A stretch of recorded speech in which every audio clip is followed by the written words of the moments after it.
Muling tinapyasan ng Kamara ang budget ng OVP para sa susunod na taon.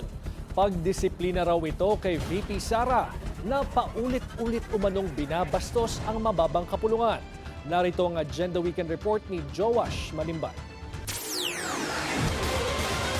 Mula sa proposed 889 million pesos, ibinaba ng House of Representatives ang 2026 budget ng Office of the Vice President sa 733.2 million, kapantay ng budget nito noong nakaraang taon. Inaprubahan kasi ni House Appropriations Chairperson at Nueva Ecija Representative Micaela Swansing ang mosyon ni ML Party List Representative Laila De Lima kahapon. Ani Congresswoman De Lima, paraan umano ito para disiplinahin ang bise na ilang beses na umanong hindi sumisipot sa plenary level budget deliberations ng kanyang opisina. Dagdag ni Congresswoman De Lima, tila binabastos na raw ni VP Sara ang Kamara sa paulit-ulit umano niyang pag-absent sa mga pagdinig.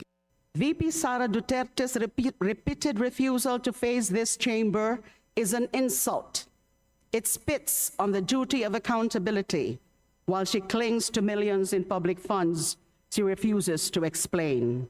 This is arrogance. Para tayong mga magulang na tinatabig at sinisigawan ng anak na tumatangging magpaliwanag kung saan napunta ang baon. Kahangalan ang magsabi na aksidente lamang ito o resulta ng pagkakamali. Malinaw na pangmamaliit ito sa Kongreso at sa taong bayan.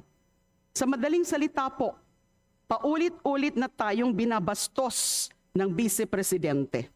Inalmahan naman ni Davao City 3rd District Representative Isidro Ungab ang ginawang amendment ng House Majority. Aniya, taon-taon na umano ang pagbabawas sa budget ng OVP mula sa 2024 at 2025 budgets at maaari raw maapektuhan ang mga operasyon at programa ng opisina. Ayon sa nakuhang impormasyon ng Bilinari News Channel, kasalukuyang nasa Mati, Davao Oriental si VP Sara para magbigay ng tulong sa mga naapektuhan ng lindol. Para sa Agenda Weekend, Joash Malimban, Bilinari News Channel.